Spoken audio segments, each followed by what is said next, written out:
我哋相信啦，呢個大型發展嘅計劃咧，亦都有機會真係可以重新啦去塑造我哋香港一個新嘅生活模式。而我哋亦都深信啦，呢個前所未有嘅發展啦咁需要咧由政府政策去帶動，同時亦都需要咧商界、企業、發展商、居民同埋社區嘅組織咧，我哋攜手去合作嘅。咁我相信唔同嘅持份者一齊嘅努力同埋協作咧，呢個創新嘅都會區咧先會成功嘅。北都嘅都係承載住一啲好豐富嘅傳統文化啦、歷史啦同埋人物嘅精神。未來嘅發展，我相信唔係話取代過去其實係應該保育同埋發展之中咧取得一個平衡，並且咧需要注入一啲新嘅活力，達至咧城鄉共融。作為建築師咧，要創造多啲 public space， 一啲即係有質素嘅公共空間。我哋要 make sure 咧，大中小型嘅企業啦，即係 professional 啦，都可以參與我哋嘅香港嘅建設。無論北都將來住100萬人好，你話起幾多樓盤都好，但係如果最終入邊嘅居民係唔能夠 benefit from 呢一啲嘅建設，其實我覺得係會即係美中不足咯。因為未來真係要居民住得幸福，我諗都唔係淨係講一個經濟學上，我哋起得好靚，而係我哋好希望即係人民能夠參與。今日我睇到北都咁早已經講話好多拆牆鬆綁，其實加快好多嘢嘅時候，會唔會都加快咗社福界嘅參與呢？早啲學校社福界可以早啲參與呢個經濟嘅建設嘅時候，會唔會我哋係做緊一個更加美好嘅北都呢？但係我哋唔好忘記咧，其實每一個學生嘅背後其實係一個家庭嚟嘅，咁佢哋將來都可能係住喺北都嘅嗰個地方。咁所以咧，我都希望咧，即係大家都可以咧喺我哋即係好多商界朋友或者唔同嘅朋友喺度嘅時候咧，多啲去關心我哋嘅年青人，因為年青人就係我哋香港嘅未來，亦都係北都嘅未來。咁我哋北區可唔可以成為一個咧係培育科學家同埋企業家嘅搖籃呢？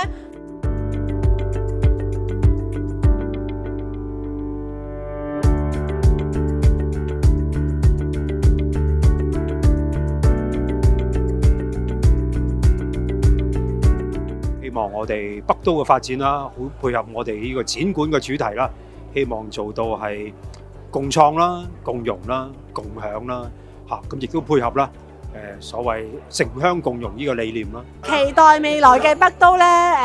可以就住呢個邁向碳中和啦，大家可以以環保嘅物料啦，同埋低碳嘅建築啦，去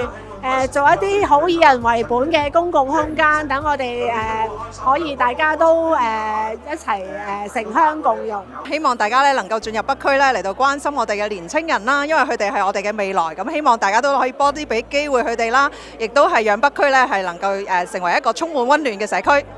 係，我相信咧北部都會區咧將來會係呢個產學研住4樣皆精嘅一個地區，期望將來咧可以為香港咧帶嚟更加多創新嘅機遇，推動成個香港嘅發展㗎。希望大家可以一齊努力啦，好似會德豐呢今晚嗰個4個主題咁樣，可以創造一個以人為本、共創共融同埋共享嘅一個未來嘅健康嘅社區啦。